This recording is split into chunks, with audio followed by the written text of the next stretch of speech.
Le mode multijoueur local de Dragon Ball Sparking Zero est officiellement mort, c'est-à-dire qu'il ne sera sûrement pas disponible. Salut à toutes et à tous, j'espère que vous allez bien. N'hésitez pas avant que la vidéo commence, abonnez-vous, activez la cloche de notification et likez, ça fera extrêmement plaisir. On essaie d'atteindre les 1000 abonnés. Sur ce, c'est tout de suite parti. Donc on a eu plein d'infos par rapport à Dragon Ball Sparking Zero grâce à Sofiane le Geek. Je vous invite à le suivre sur YouTube et sur Twitter. Il donne pas mal d'infos tout le temps sur Dragon Ball Sparking Zero. Et en fait, j'étais à la Dragon Ball Game Battle Hour et du coup, il a pu parler avec les développeurs de plein de choses. Donc on va essayer de recenser un petit peu tout ce qui s'est passé. D'ailleurs n'hésitez pas à suivre mon Twitter, le lien est ici et dans la description. Donc l'équipe est ouverte aux critiques et se compose de passionnés avec Furutani lui-même étant un grand fan. Donc en fait là pour l'instant vous pouvez envoyer des mails à Bandai Namco s'il y a des choses que vous n'avez pas aimé sur le trailer, etc. Et par exemple on peut le voir, les graphismes ont été améliorés par rapport au trailer déjà vu. L'équipe graphique encore meilleure a répondu aux critiques concernant l'aspect des cheveux par exemple. C'est à dire que Goku Mid, où on avait critiqué ses cheveux parce que c'était en mode un peu des bananes et c'était pas vraiment le Goku Mid de Namek qu'on avait vu pour la première fois avec beaucoup de muscles, etc.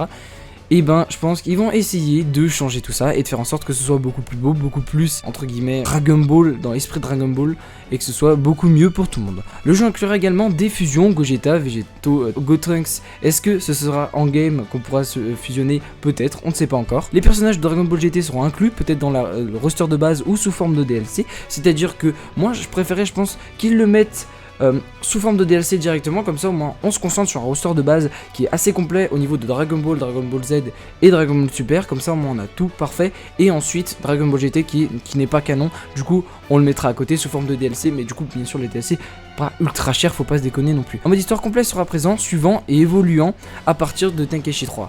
Est-ce que ce sera à partir de Tenkaichi 3, c'est-à-dire à partir de la fin de Tenkaichi 3, ou est-ce que ça reprendra tout Budokai Tenkaichi 3 et jusqu'à du coup Sparking Zero avec l'arc DBS, etc.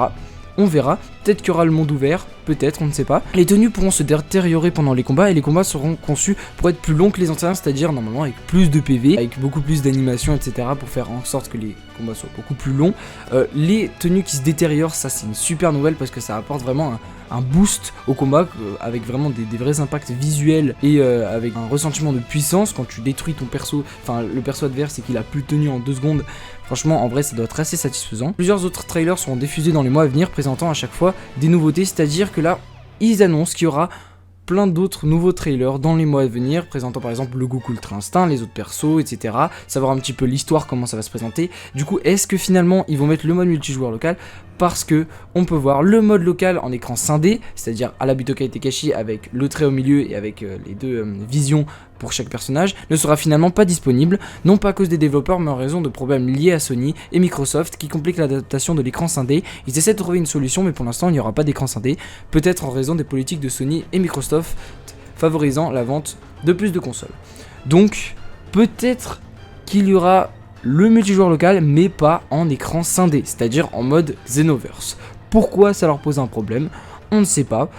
Peut-être que c'est pour le fait que du coup il y ait deux visions qui doit être bizarre. Enfin je comprends pas pourquoi on pourra le mettre sur PS2, PS3 mais pas sur PS5. Mais ça écoutez, c'est Sony et Microsoft.